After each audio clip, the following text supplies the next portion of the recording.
It is my privilege and honour to introduce a remarkable individual, Tui Whaasasina Bert Iosia. Bert is a New Zealand-born Samoan whose parents migrated to New Zealand in the 1950s and settled in Ponsonby, Auckland. Growing up in West Auckland, Bert has dedicated his life to education since 1998. And in 2021, he took on the esteemed role of principal at Kelston Intermediate School. Bert's journey is not just professional, but profoundly personal. He is a devoted husband to Dorothy Asenati Yosia and a proud father to two incredible children, Peter and Marie, who both navigate the world with autism. His leadership extends beyond his school as he currently serves as the president of the New Zealand Pasifika Principals Association, championing, championing the cause of Pacific education across the nation. Please join me in welcoming a true leader and advocate for education, Tui Whaasasina Bert Iosia. Thank you. O whakataitin lava lo fionga Violet. Whakatai poi lo su whawhiangainga Rob for our blessing this morning. Lo sunga Brian whape fo ma lo sunga Ben mo le ngai avongo tu mai. Mo mua te wha tulo na tupo sa mo tulauna ainga malato tama fo i malato ai tulauna tu mua mo pule u tu au male ala tau ainga le tai mala fa funti tulauna fa le to u le fa le u le tapu ai sa moa poto ia mangalo la leo lo to fa fonga anga ne lo to sila sila ele tai tusa mala tu la ya tu o te pa tu lo lava. First and foremost, I just want to say thank you very much, Violet, for that lovely introduction, and to my brothers Ben and Brian for the opportunity to be here. But I just want to return thanks first and foremost to our Heavenly Father, and thank you, Matua Rob, for your blessing upon our time together. But I just want to put a blessing upon you, amazing RTLB Fono. Family that have taken up this call to service through the many communities in which you stand, and I return thanks above for his traveling mercies, because I know you guys are not stationary. You are in multiple places on any given day, and I acknowledge that. I acknowledge that your distances may be far if you're working out of those regions, and around the Motu. I also want to acknowledge his hand of guidance and strength upon each and every one of you for those moments of courageous conversations that you might need to have, whether it's with a tamati or their family, or if it's with those annoying tumuaki or Cinco and LSCs that don't listen. But this might need a moment of pause. So I thank you for your patience, and I thank you for tabling those things that need to be tabled or heard. I also ask for his healing hand upon each and every one of you for not just for good health, although that's essential always, but also for those moments where you are tired and you are weary and you are maybe disillusioned by your role at times, or doubt creeps in, and so I ask for his healing hand to sort of provide that peace, His grace, and His love, that you are valued for what you do in your role. So, just a little disclaimer. I wish you saw the drama that unfolded when I tried to put together getting online at the start. We're not going to say anything, Bert. We won't say anything. Emotional. It was quite emotional. But I thank the guys for sort of being in there. So, a little disclaimer. Sort of what I share today. It's from my perspective. It is my learning journey and the understanding and the learning that I sort of share is mine. And my only hope is that in what I share, and I really don't want to be teaching people how to suck eggs, but I hope and pray that two things might come from my talanoa with you this morning. One, that it might just affirm what you are already doing in your spaces and what you are doing well. Or it might help to provide a moment of pause. And in that moment of pause, some reflection. Ben, Brian, am I right in understanding that Matua Rota will be on this morning as well? He will. He's our second guest speaker this morning. Oh, So yeah. we're also looking forward to that too. But Yeah. what you said has been amazing, and thank you for the encouragement that you give to our practitioners, our educators, and our RTLB out there. It's really inspiring to hear that. Awesome. Well, just before I jump into my presentation, I do need to acknowledge Matua Rota. It's difficult for me to be in a forum like this where he is there too and not say something to this amazing educator. So like Ben, I've been in education for close to 30 years. But at the start in West Auckland, there were not many tumuaki who are of Māori and Pasifika descent. They were few and far between, a rarity for me.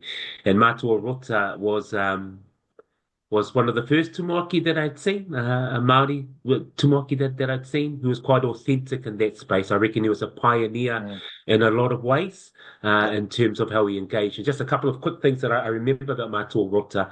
Firstly, I remember he sort of sanctioned the use of iawhaitanga for their students to wear, which in the 90s was quite really different, but there was an acknowledgement of identity when he deliberately did that. And I always remember the stories of this man having lunch with some of the rat bags from around the school. So every week or fortnight, he would make time to sit down with them. And, when a tumuaki does that, that means they're wanting to get to know you, and then they were also wanting to show in that process that you matter. So, just a quick acknowledgement out there to Matua. So I think I've got an hour. I seriously doubt if I use 3/4 of that time. Maybe the rest of the time could be some Q&A.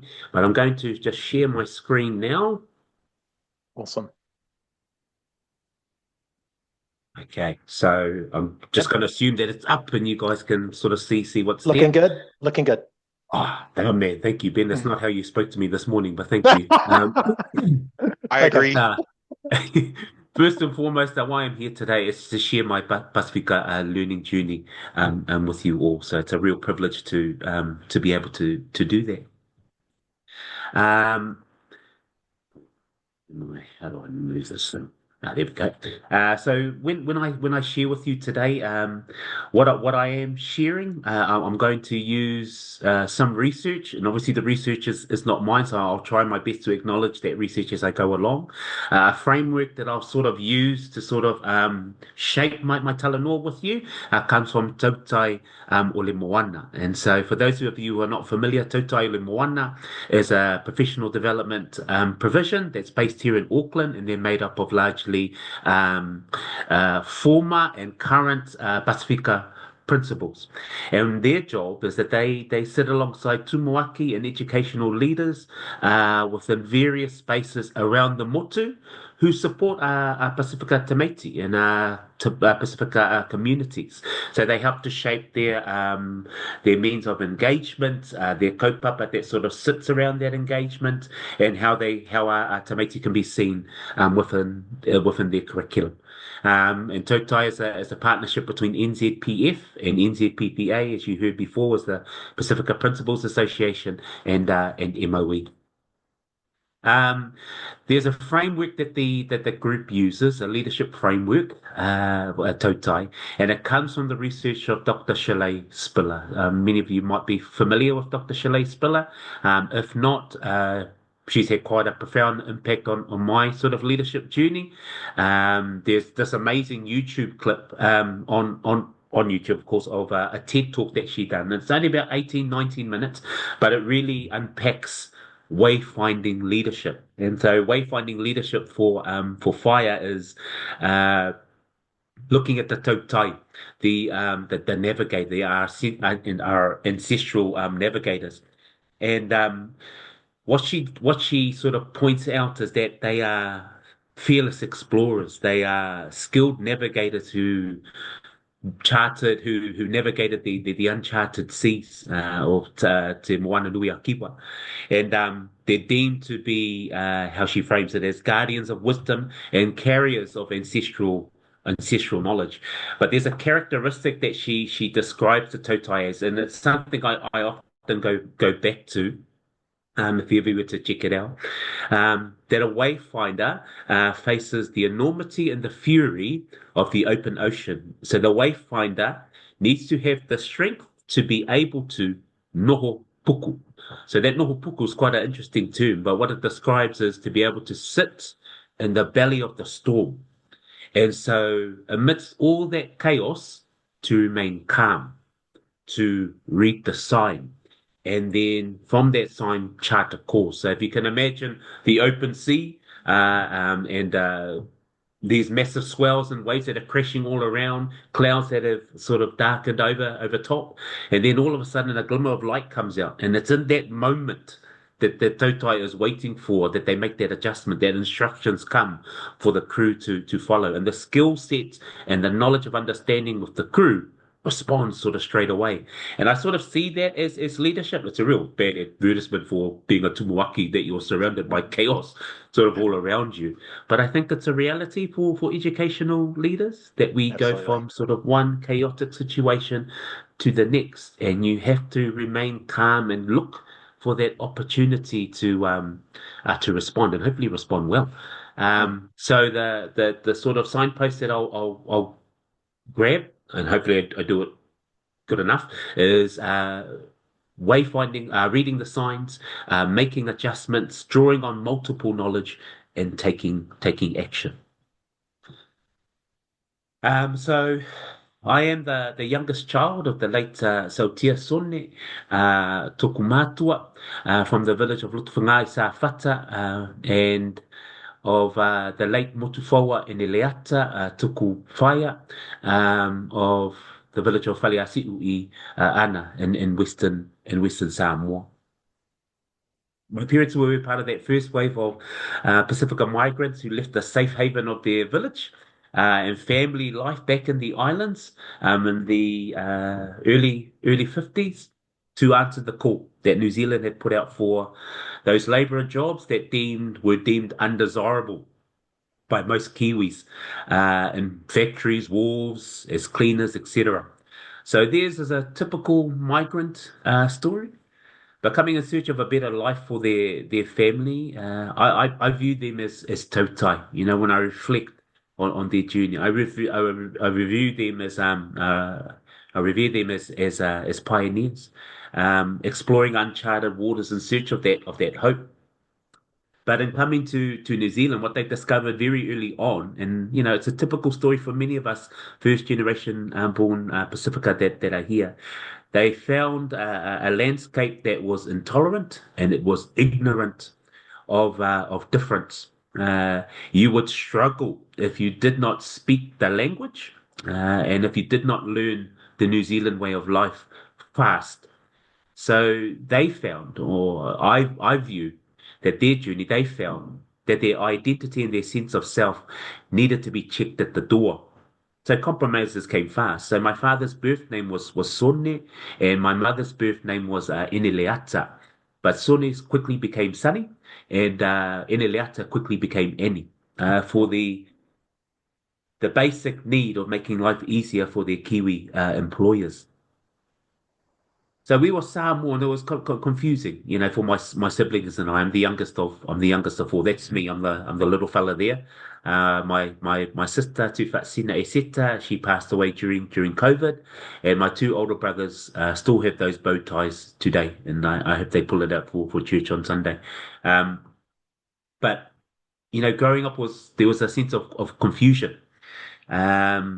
Our identity was held in high regard in our household, amongst family and at church, but we learned that it had no place in school or in the workplace. And success in New Zealand came from understanding and living that. So how do you do this? Yeah, how do you survive in a place that was never designed for you? So that refuses to see who you are or acknowledge your core values and your identity as Samoa. So for mum and dad, it was the foundation of faith and community, that in a foreign land so far away from their safe haven of their villages and family, they found strength to survive and persevere from their community of faith in church. So PIC Newton, which is located in central Auckland, was established in 1948. I believe it's one of the longest, if not the longest, running Pacific Island church in the Motu, throughout Aotearoa. But from this communal hub, the Samoan, Niuean, and Cook Island families that congregated here, they found strength collectively. They had the courage to be brave and take on these new opportunities in the workforce. They could reflect together and problem solve. They would read the signs and adjust. They'd take shared learning and lived experiences to plan what would come next. So I guess what's important to remember to keep in the back mind is when our parents go through this, with every step that they take, every decision that they make, their children are watching. And so, for me, life and death, success and failure for our generation, the first New Zealand born generation, is only possible if we have the ability and the skill set to learn and interpret our parents' actions and our parents' decision making, to make sense of it as Samoans and apply it to a world not made for Samoans. So, I would often think, what compromises am I going to make? Or I reflect back on that. What compromises had I made? So for me, the beginning of that sort of sense making and that confusion of who I am as a Samoan and how that works in a setting that struggles to see me plays out at school and namely high school.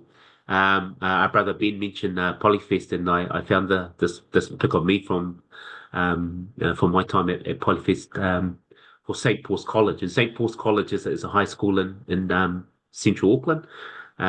When I'd gone through, it was only about a school of close to 300, if that. I think it went higher when there was a league season, and then it dropped off after that was done, sort of thing.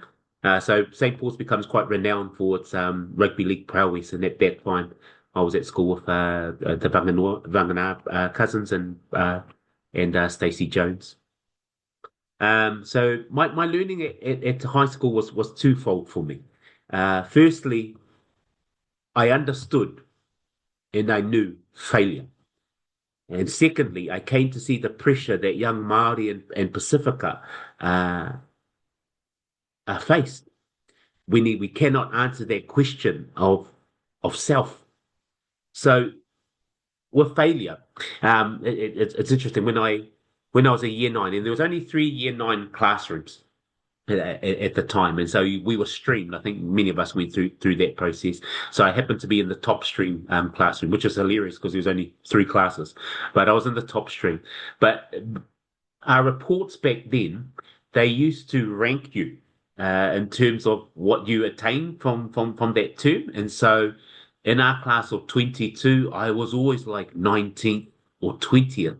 And I used to do my head in, because I would always see that. And no matter how hard I tried, I just always knew I was at the bottom of the table.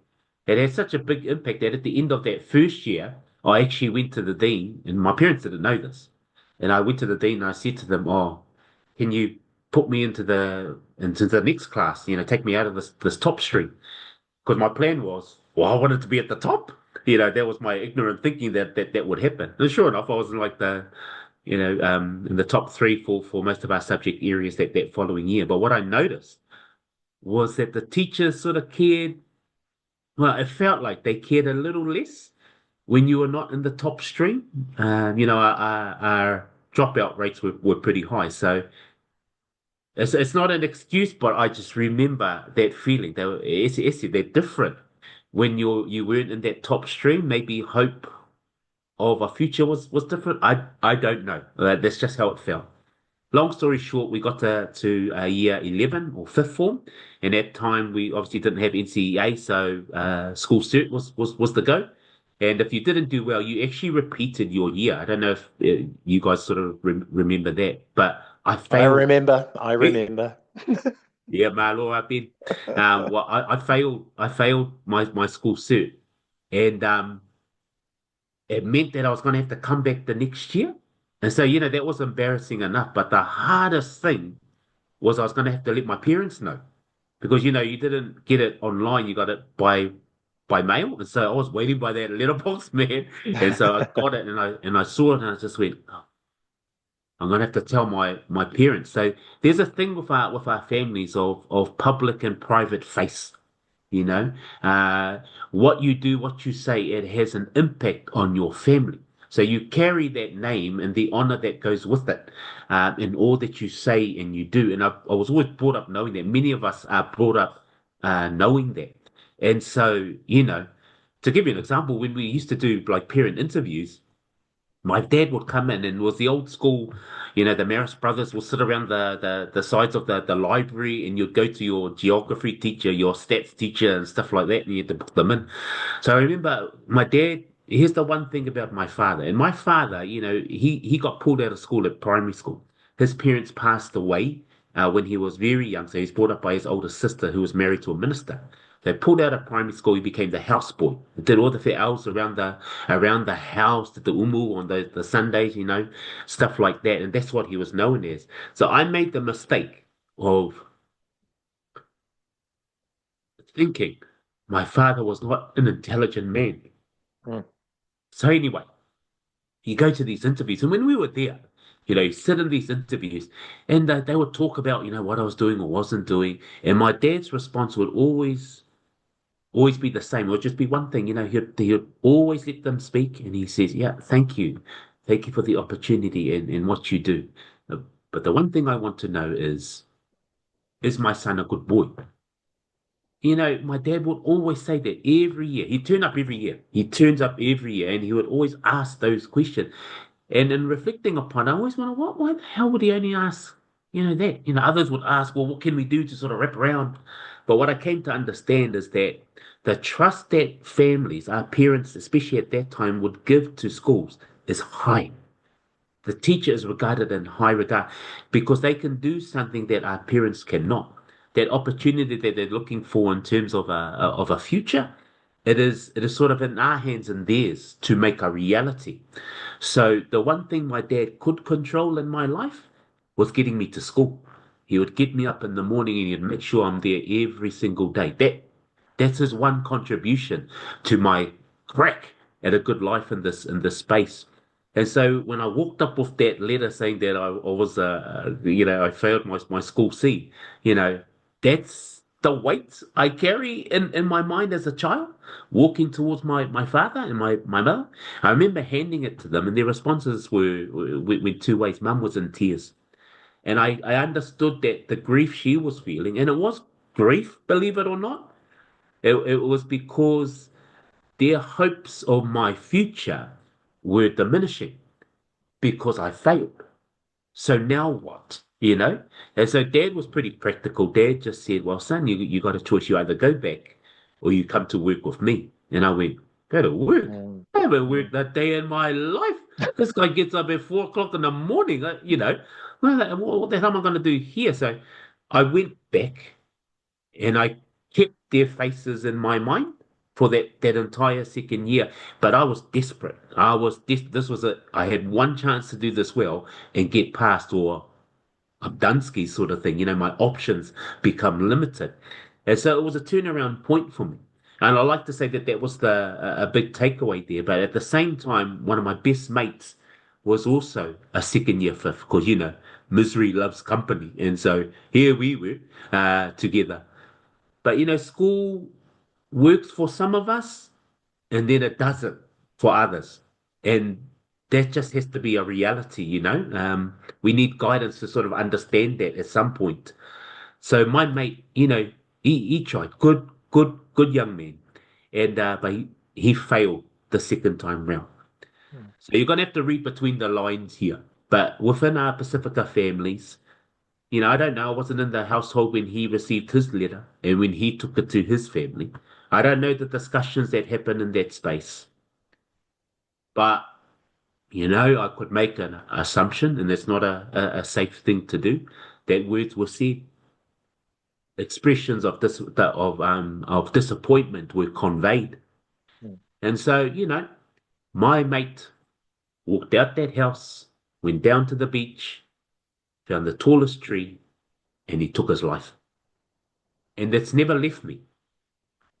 I always wondered, man, if the brother just picked up the phone. Hey, you didn't have the cell phones, but called one of us. And that wasn't a natural thing for us to do, to be honest, pick up the phone and sort of reach out. I wonder if we had teachers that, I don't know, and that's a big burden to put on teachers. I'm not putting the burden or the blame onto teachers' shoulders, but what if someone could have read the signs, if they could have seen what was going on, for what conversation could have created a moment of pause?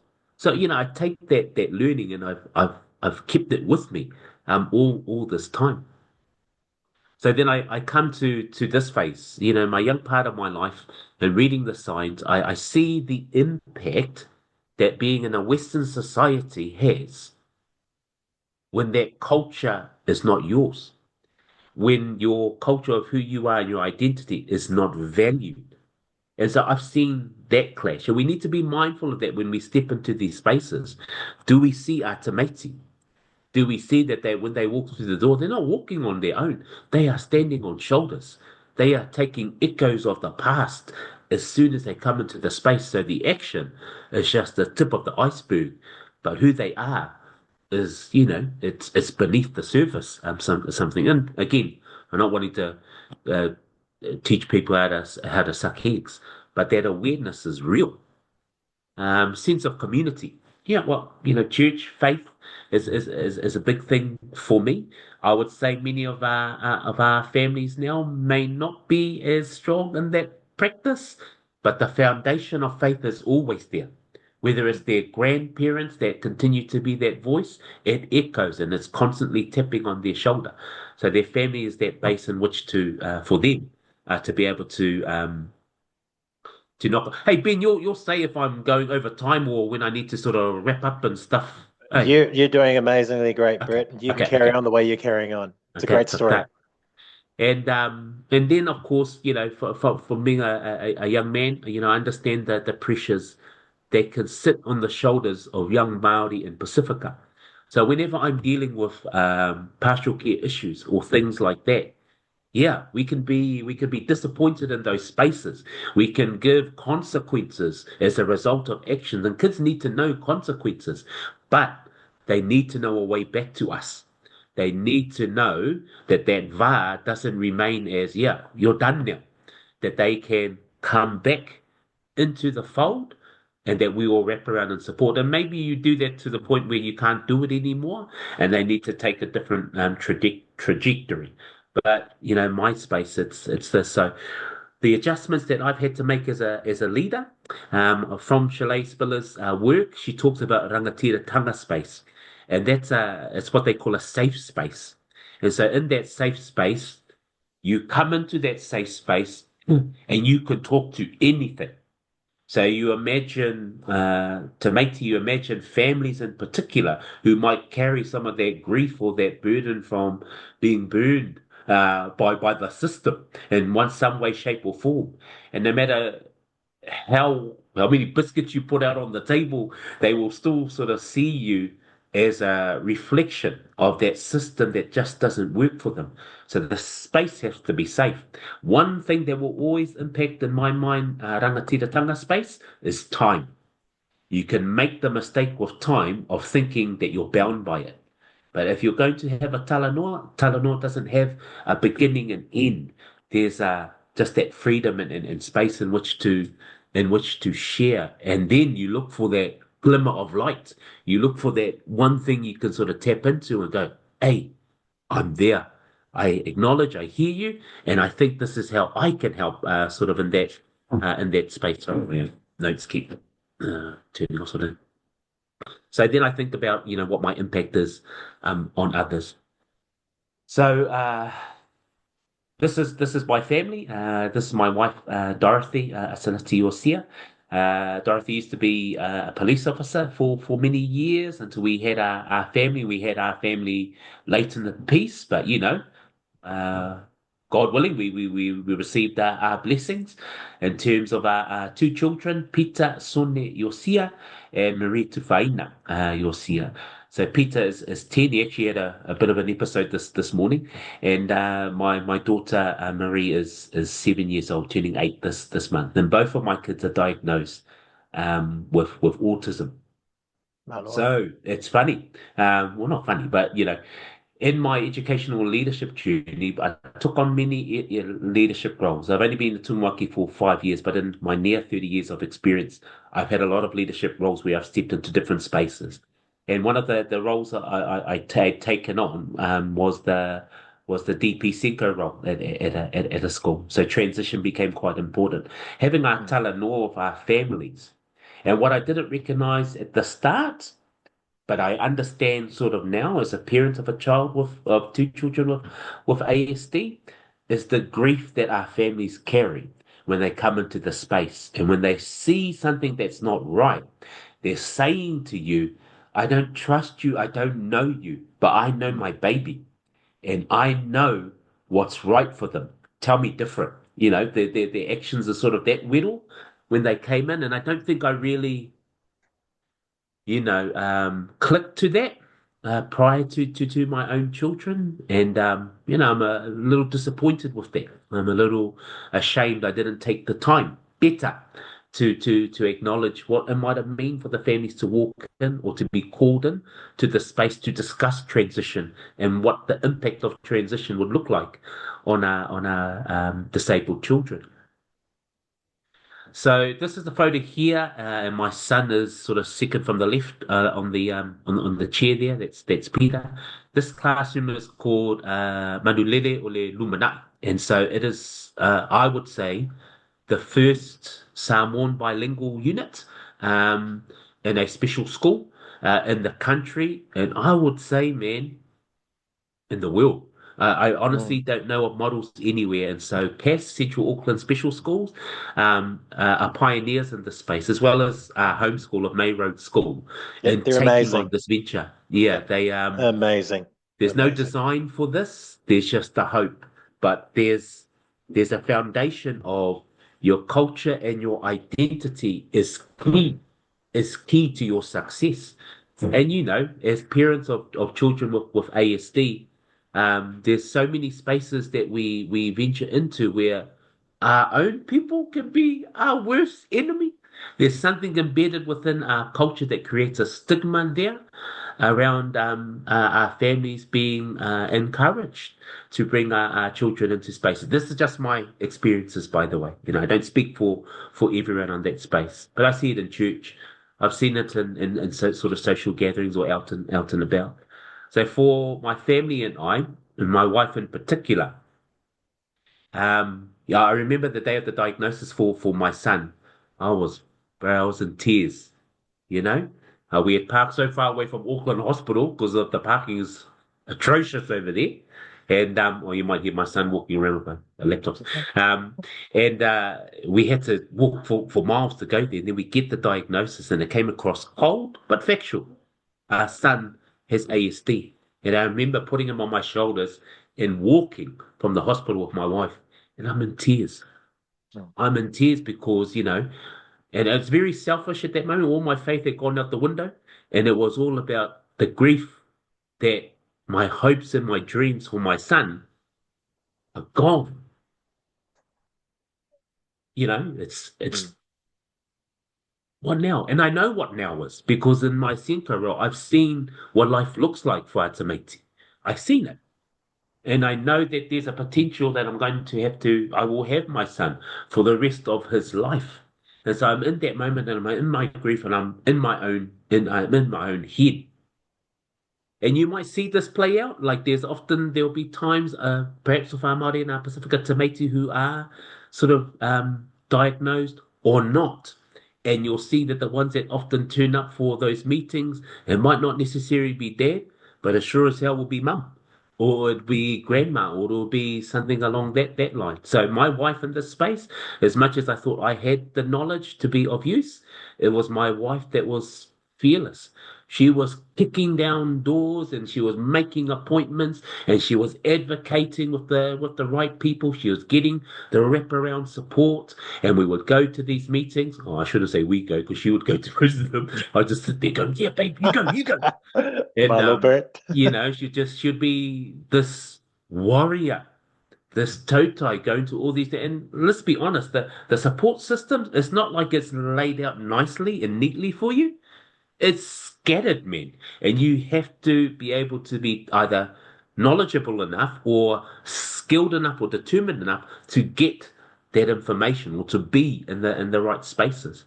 So then you've got to think about our families who do not have that diagnosis for their children. And why not? What has been the block for them? What stops our dads from speaking comfortably about some of the reality that their children might be facing? Why are they stubborn to sign that form? Why are they stubborn to hear what you have to say? Because there's grief, I think, that sort of sits there. Men need to get out of their own head sometimes, and we need a safe space in which to be able to do that and open up about that. So you need good, strong women around to give you a hiding sometimes. So, one of I'm doing some post-grad study, and so one of the researchers I looked at was a wonderful lady, name of Dr. Rochelle Naftali, and she did a paper, an amazing paper. If you get the chance to read it, Ele mai o le mai alosi. He's not sick, he's strong. And so she gathered parental voice around neurodiversity, what it would look like for them, and what it feels like for them to have that diagnosis. And I'll just sort of read out some of the things that she described from that engagement. My wife was actually one of the parents she spoke to. So Passage, which is the Pacific Autism Support Group. Brian and Ben in the Tautai Pasifika RTLB group have done some amazing work with them currently and in the past. As a great form for us to have our safe space together. But in that space, parents, and through this research, we're talking about denial, anger and guilt of that's churning beneath the surface. And that became blocks to seeking diagnosis. For some, it would be a strange relief, a sense of I knew something was wrong, but still at the end of that acceptance, they were still sailing those uncharted waters, not knowing what doors to knock down. Where we did, because we were strong enough to be able to do that at the time, and we had some resourcing of our own to be able to make that possible. But not all our families do. So Pacifica families with their vibrant cultural ties, they need strong anchors, and the anchors is each other. The anchors is that support circle, in order to navigate the challenging seas, like my parents had with church when they came to this place for the first time. Nafatali described the arrival of Christianity in Pacific Islands. It's not just a change in belief, it was a whole new way of seeing the world, especially for those that were in the margins. Christianity, through Nafatali's research, brought a stricter view. Illness, including mental illness, it became tied to things like sin and the breaking of God's law. Because of that staying view, the authority that once used to sit with families to wrap around the care of their tamati, it now was giving way to clinicians and the medical profession to determine where we are and what came next. Our voice, our identity in those spaces is not there. So why try? Why even go that way? If there's not a more visible acceptance even amongst our people, why talk about it? And then hence, why bring your tamati out? For what? Ridicule? Rolling eyes? That sense of, man, stink, that kind of thing. Yeah. Sorry, I'm just going to rush through because I'm mindful of time as well. You're okay, Bert. You're okay. You're okay. Thank You're you. okay. So through some of my research that I'm looking at, I started to look at a lot of our Pacifica researchers and Indigenous researchers as well. So this lady, Dr. Sandra Yellowhorse, she did a research paper that looked at the her heritage of Dene Navajo Indians, and she took folk tales and myths from that from her culture to sense make neurodiversity, to problem solve in the current world neurodiversity. And some of the learning that came from her, and Dr. Rochelle Nafatali also has a son on the spectrum. Sandra has a daughter on the spectrum as well. From their work, I gathered this sense of what we should be thinking, or what should define inclusion. And inclusion, not just in educational circles, but inclusion as a community approach, as a village approach. Our Te Māti need to know, and their families need to know, that they are valued, that they are loved through your words, your actions, the way you greet them in the room. If you go to their house, do you take your shoes off and leave it at the door, or do you walk straight in? You belong.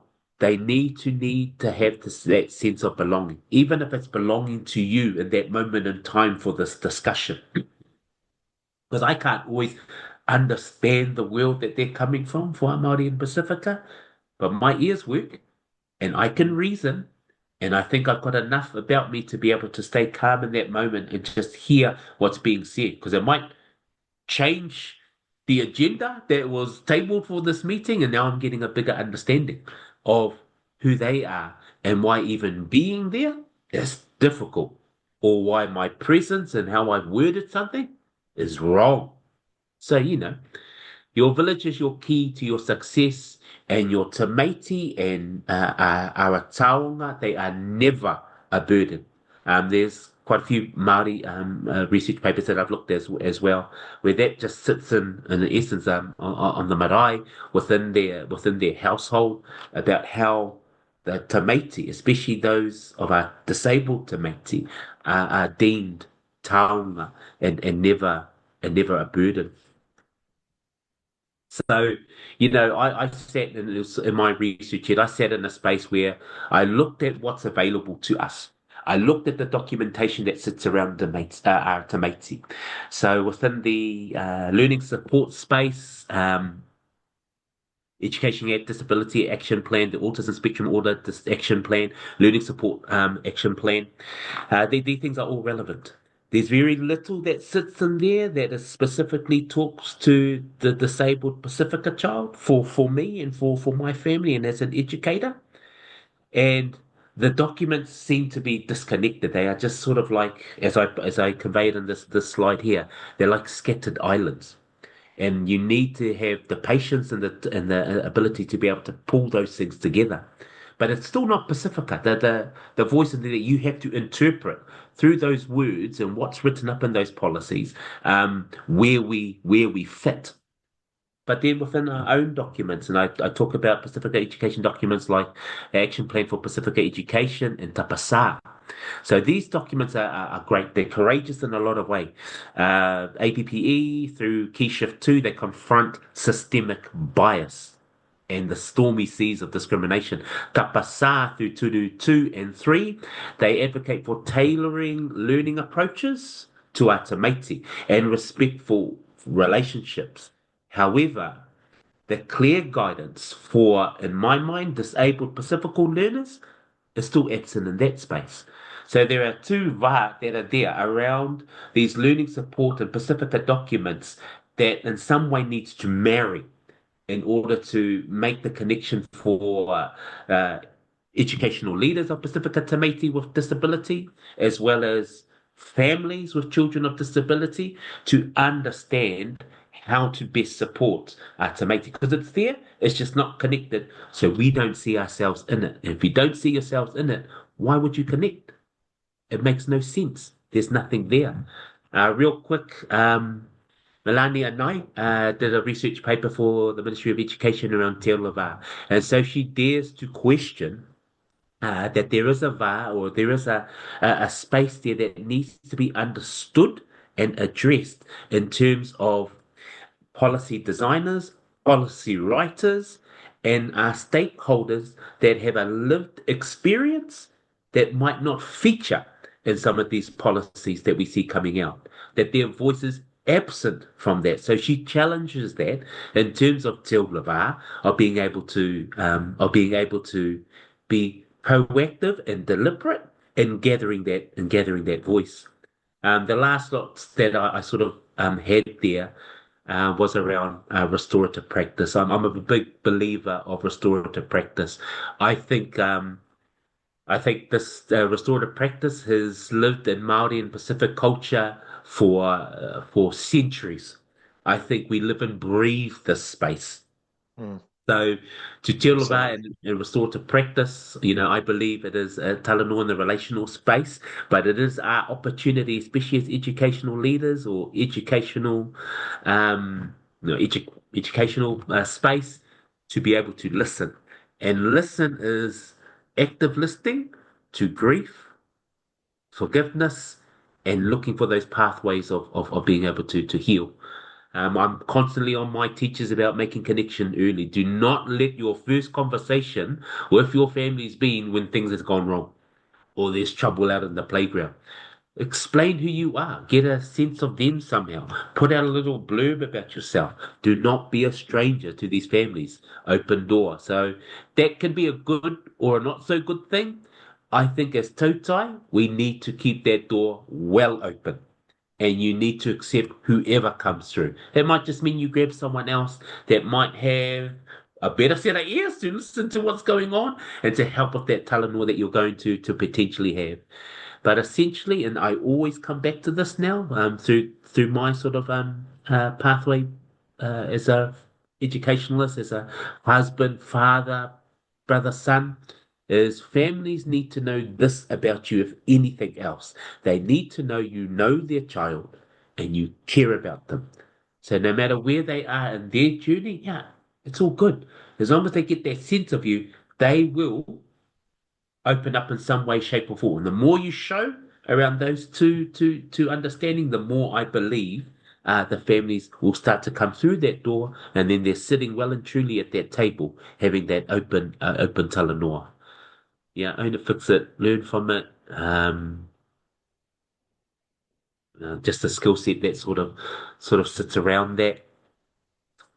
Coming back to the reading the signs, being aware that we are in a Western society that isn't designed for Pasifika. So we need to be mindful to that. Do we see them? Do we see the child? Do we see or do we just see that tip of the iceberg when the behavior plays up? Or they're not hitting this mark in terms of their learning. Are there other ways that we can approach this? Is a bilingual space the right space? Because maybe in that bilingual space, they become the experts and they become the leaders of their own learning, which is essentially what we want. So what space has been created in schools for that? And just the pressure on our young Maori and Pasifika. Guys, I think that's it for me in terms of my learning journey. I'm just going to push stop on my share if that's all right, Ben and Yeah. Brian, and I'll just say that's sort of in a nutshell, that's been my learning journey, and I just want to say a big thank you, no sunga Tautai Fono Brian, no sunga Ben, just for the opportunity to be able to engage with your amazing colleagues, your brothers and sisters in the RTLB space, and Sarah, I knew that was you.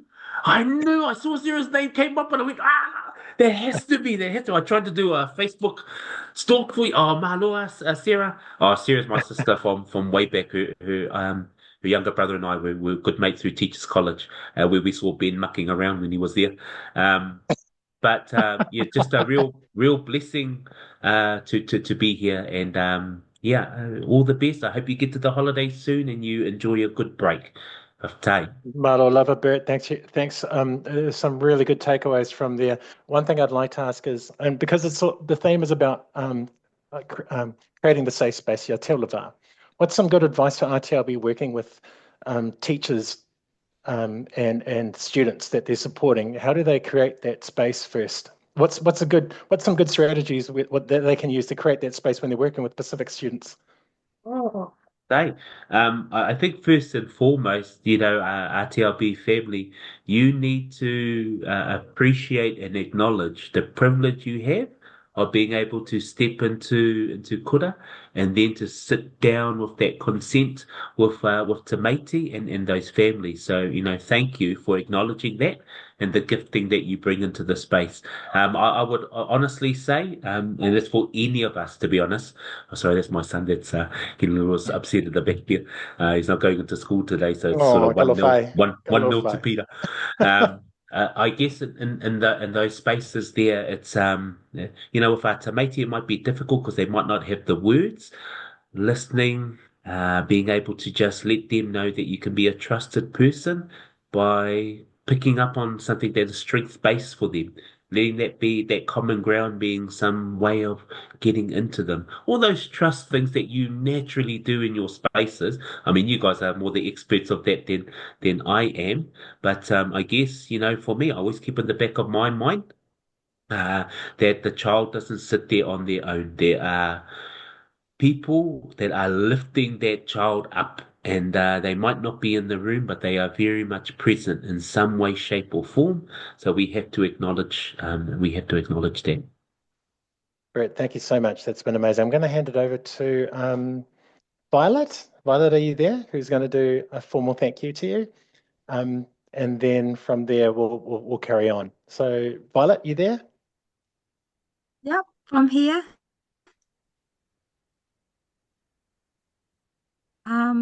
Whawhatai tele lava, Bert. Thank you so much for your heartfelt and inspiring presentation. Your dedication to education and personal journey, sharing so much of that has really touched us all. We're so grateful for your valuable perspectives that you shared and the passion that we can all feel that you bring to your work. Whawhatai tele lava. Thank you, my dear.